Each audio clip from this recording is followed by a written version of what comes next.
So, I'm an architect, and I came to Boston in the early 80s.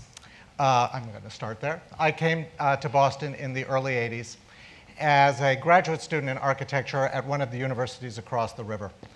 I had planned on moving back to New York when I finished my studies, but in a fateful decision, I decided to stay in Boston and make my career here.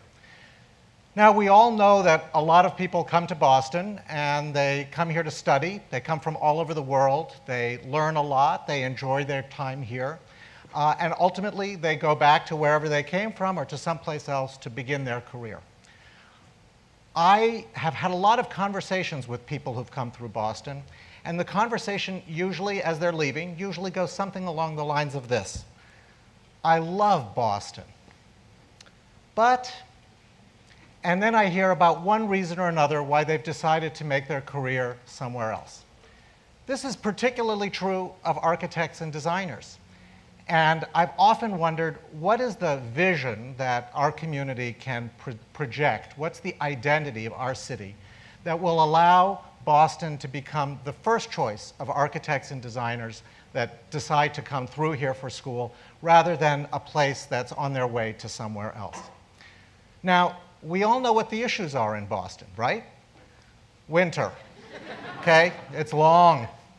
Housing is expensive. The people can be not so friendly. And also maybe a little provincial. But for many designers, the real issue is the sense that there are better opportunities somewhere else.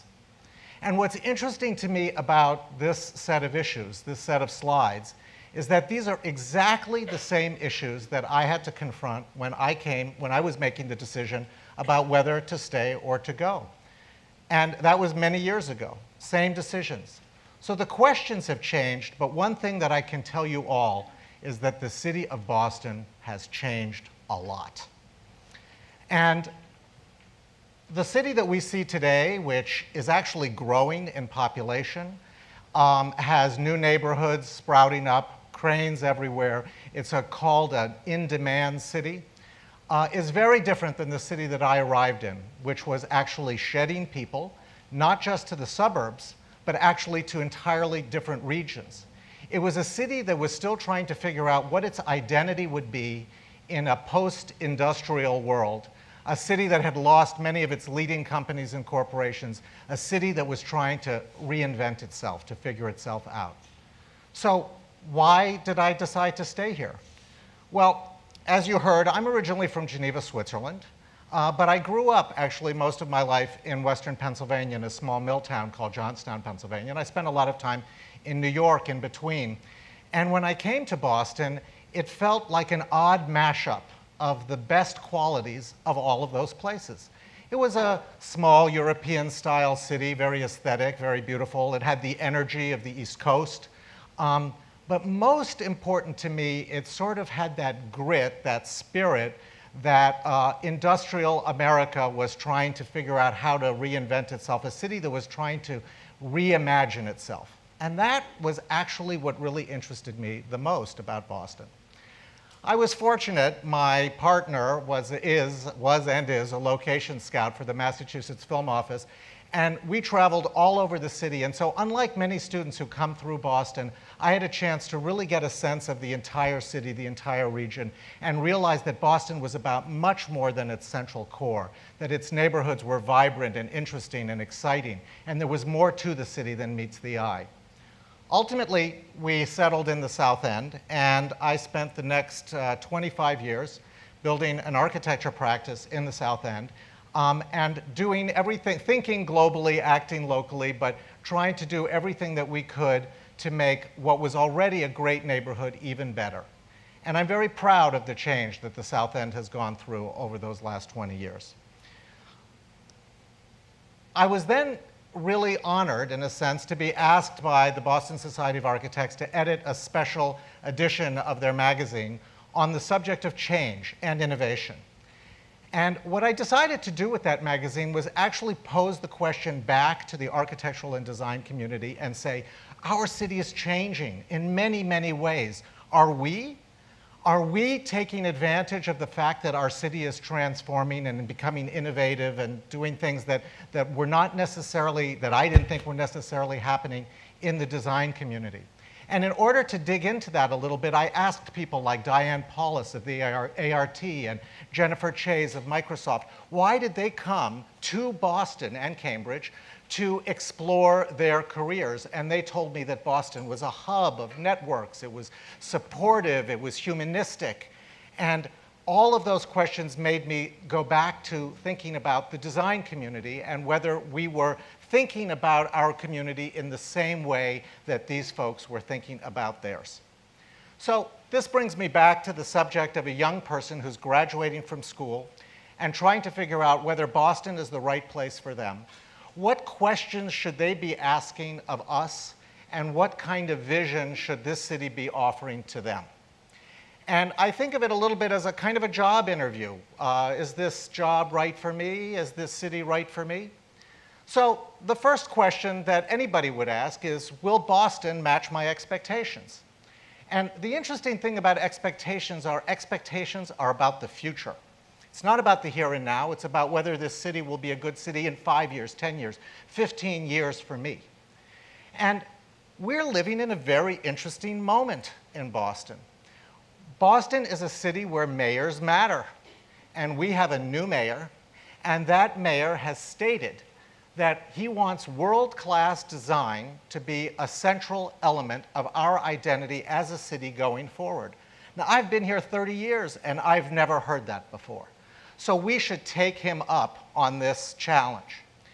And in fact, he's asking for our opinion. Boston is about to launch the first master planning process that it's had in 50 years, and he's crowdsourcing ideas on this website, Imagine Boston 2030. And absolutely everybody in this room should go to this website and tell the mayor what you think this city should look like in 15 years. You know, when I first came to Boston, Logan Airport was a gateway to LaGuardia. And today, Boston is connected to the rest of the world like it has never been. And that sets a much higher bar for the expectations and aspirations of our city. And I had a chance to ask people in my office what they think Boston, what kind of projects should inform the way the city of Boston looks in the next 15 years. And these are some of the ideas I got. This is Hamburg. Look at this image and imagine the Fort Point Channel. This is the High Line in New York. Presumably many of you have been there. Imagine the architecture along the Greenway being as exciting as the architecture along the High Line. These are the harbor baths in Copenhagen. How about this as a vision for the Charles River Basin? This is the Olympic Sculpture Park. How about crossing our infrastructure, our highways, with civic parks instead of just private development? These are the kinds of ideas that are global in inspiration and would make Boston reach those kinds of heights. This is what our expectations should be. Second question, is Boston aligned with my personal goals and interests? Is this city for me? Well, you know, I've had a chance to travel a lot all across America, and every city has its identity. And if you're looking at this image, you know where Boston is, right? We're that city on the right, the city of geeks and smart people. And you know, the idea that our city is associated with STEM industries is a great thing for Boston. We're lucky that at this point in history, we are associated with smart people who are doing research and being innovative. I would like to see a change in that. I would like to see the creative economy blended with the STEM economy so that our identity is not just about scientists and engineers, but it's about creative people, architects, designers, working together with scientists and engineers to create an identity for the city that is not a STEM identity, but is in fact a STEAM identity. And you'll be hearing more about STEAM in a few minutes. But I think that idea that magic is where these places, where these two ideas converge, should be the way that the whole world thinks about Boston. Next question. If I commit to Boston, will this city support me? Will it incubate me? Will it help me achieve my goals? And quite honestly, I have to tell you, this is a place where we have work to do. Boston, because of its universities and many other reasons, has long been known for incubating really talented young small design firms, and for actually also fostering interesting design organizations like Design Museum Boston.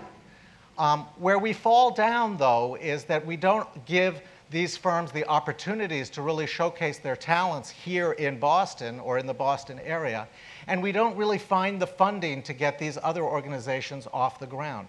Now, I could spend a lot of time talking about all the incremental ways that I think that this should change, but I'm going to give you a big idea instead, which is that Boston should harness its talent and really focus on the big issues that are going to matter to this city. Right now, we're talking about the Olympics, but we have a much bigger issue, and that is that in 2030, 350 years of the hard work that architects and others have done is seriously under threat. And we should be harnessing our brilliant minds and designers to work together to show the world how a city like Boston is going to deal with this issue. And if that sounds like a crazy idea, if this sounds like very pie in the sky, let me give you some other examples. When I did the Architecture Boston Change issue, I looked at a lot of indices that compared Boston to other cities, global indices. And the Knight Frank Global Index is one. It's sort of a real estate power list.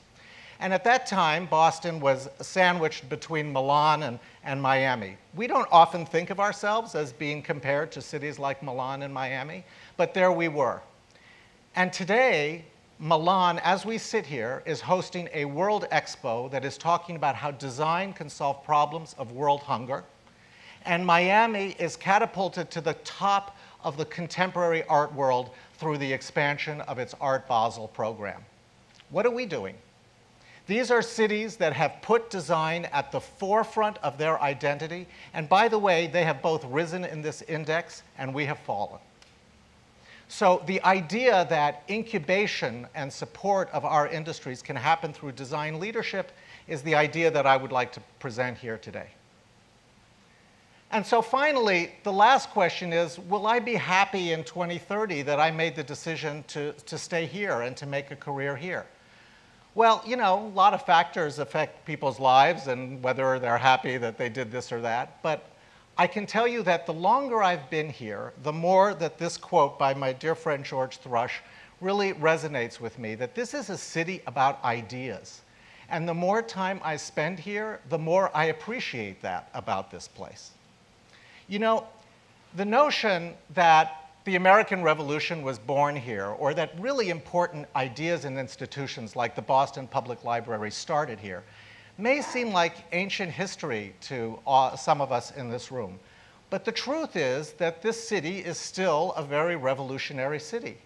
And it's even revolutionary in a personal sense. When I came here, I had no idea that I would be able to marry my husband, an idea that started here in Massachusetts, or that I would be able to work on District Hall, the first public innovation center in America, an idea that started here in City Hall in Boston, and that has the promise to become a new kind of public library, creating new kind of community in the future. So Boston is a city that punches above its weight, and we have to embrace its small size and accept that that is a strength. You know, my agenda, my response to the mayor's idea about 2030, about what he would like us to see, is the following. I would like to see the creative economy integrated into the science and education-based economy as an identity for this city. I would like to see those communities working together to create an international forum for solving big problems with design at its center. I would like to see this city demonstrate global leadership in design by both established and emerging firms. But I want to make the point that this next 15 years is not just about building a few good buildings. This is about changing the identity of this city and the relationship that design has to the identity of this city. Now, this is a big task, and I accept that. But if the creative community, the design community, and the rest of the community work together and harness our revolutionary spirit, this is possible. And I guess I just want to say that my observation about Boston is that it has risen to every challenge that has been presented to it, economic and in every other way. It always reinvents itself, rejuvenates itself, renews itself. And I'm glad I made the choice to come to Boston and not move back to New York. And that's why I can tell everyone here that despite the weather, I love Boston, period. Thank you.